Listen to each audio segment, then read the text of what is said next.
You're almost there. Now let me walk through the message with you.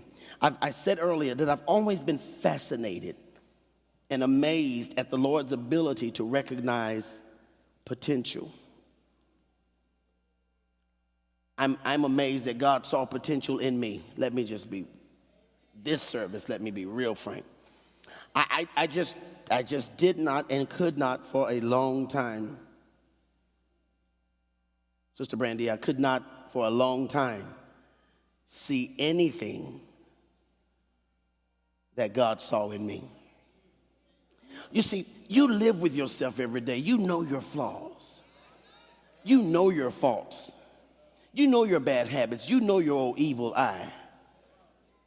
You know your lustful desires.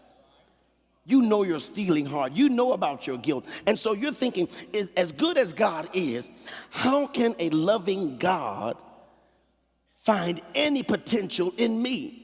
Which is the reason sometimes that we don't think that God has blessed anybody else, because we really don't give God credit for blessing us.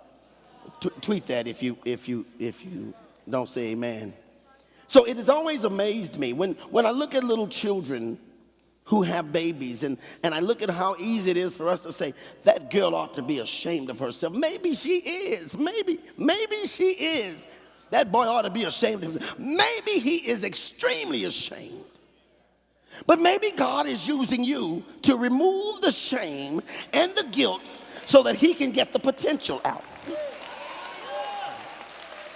Maybe. But is that why the world gets so many of our young people? Because the world says that it's okay. And the church says, get it right, then come to God.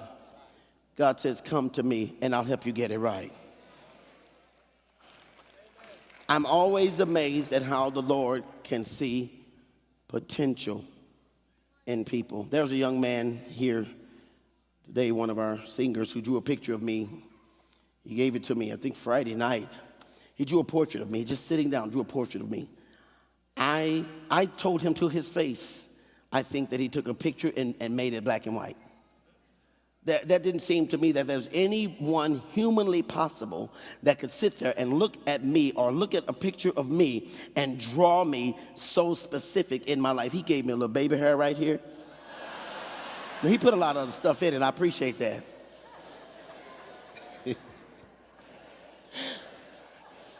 Made me a little light skin on this side a little bit.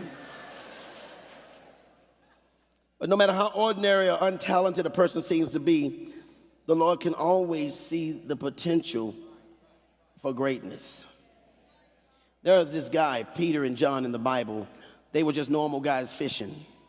And most people just saw them as Peter and John. But one day Jesus looked at them and he said to Peter, he said, hey, you can be a fisher of men.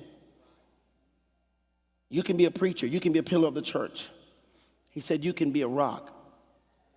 Peter looking at himself thinking, man, this dude don't know. He don't know me. He has no idea. Isn't that something? Because I can come to one of you brothers right now and say, hey, man, we might need you to help us start a young men's ministry or an older men's ministry, or just to help talk with some brothers and some encourage some guys. And you're going, he has no idea. Pastor Rush has no idea. I'm just right out of prison last weekend. And I'm staying with my cousin because I don't want to go back tomorrow. But somebody can come to you and see potential where everybody else just usually evaluates you by how you look and how cute you are and how sexy you are and how smart you are. But potential goes a lot deeper than that. The Lord knew Peter better than Peter knew himself. The Lord knew that Peter was hot-headed. He had a big bad temper. And that a lot of times he spoke before he thought, and that he could be easily influenced. Some of you are very brilliant, but you speak too much, too fast. Oh, you're very intelligent, but your mouth, not only does it prove your intelligence, it exposes your ignorance. Because when you should be listening, you're speaking. And because you got a hot head, when you speak, you've been so angry that now you finally have someone's attention, and your words are so heated that instead of you getting things done, you lose respect because the hot head and the bad mouth came out of the same person. You had a beautiful presentation, but your representation was horrible. And so you'll say, I don't understand why you don't talk to me, because when I talk to you, You block me. And when it's time for you to talk back, I now block you. Because between the two of us, we have picked up a certain habit called disrespect. And Peter was like this. But even though he had a hot temper, a bad mouth, and sometimes he was easily influenced by people, he cracked under pressure, and he wasn't as courageous as he spoke that he was. Jesus knew all of this, but he still said, I want to use you. Am I talking to anybody in this room? Before you try to get it together, he wanted me to tell you this morning, the way you are is the way you are, and the way you are is the way he's going to change you. The problem is that when I tried to change me, I didn't know all the things that were missing. So I was just changing the things that most people said that they didn't like about me. You'll get that next week. The Lord also knew, though, that even though Peter had all these negative things, he was basically a very loyal person. He was very devoted. And to stay out and fish as long as he fished and stick with the task and let other people feed off of his fish, that was very loyal. He had a good heart, and his intentions were the best. He just lacked what we call, everybody say with me, inner strength. He lacked inner strength. He didn't really know how to stick to his guns. And the Lord knew that in spite of his faults, Peter had the potential of being a great leader. Repeat after me, I have the potential. Come on, we got to speak it. I want you to speak it into existence now. Say, I have the potential. Okay, don't, and if somebody rolls their eyes at you, look them smack in the face and say it to them too. Say, I have the potential. See, I have the potential of being a great leader. And so he understood that. Jesus understood that in the midst of all of these things that were wrong with him.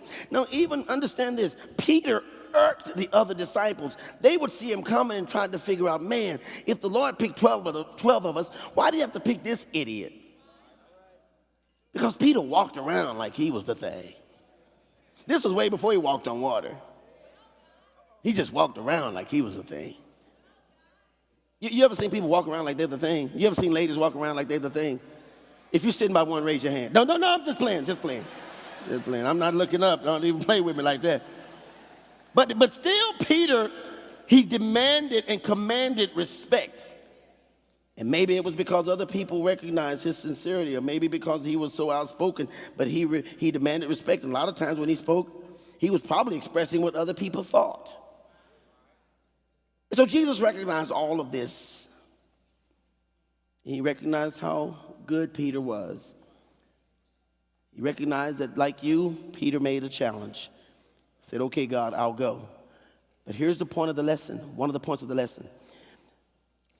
Jesus wasn't the only one who noticed how good he was. There was also someone else watching called Satan.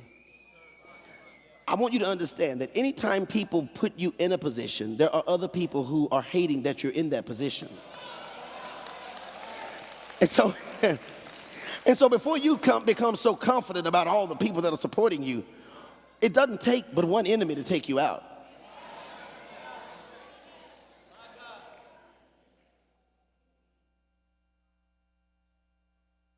Peter's potential for leadership and greatness is what the Lord recognized, and Satan recognized it also.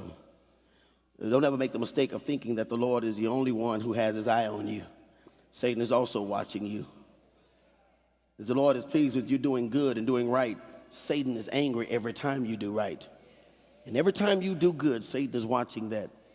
Yes, you want to be seen, and that's how some of you are being noticed. Because everything you do right, Satan is noticing it. He's making a mark of it. And so when you as a leader make a mistake, it stands out. It's bigger. It's greater. The conference that I'm about to work on now with pastors and leaders will center on just that. In the book that I've just written that will be out here next month that we've been talking about, it deals with just that. Why do we not want to be leaders? Because it's not until we stand up and say that I'm a leader that most of our faults are magnified. You've had faults all your life. You've got faults right now, but no one will notice it until you say, I'm going up front.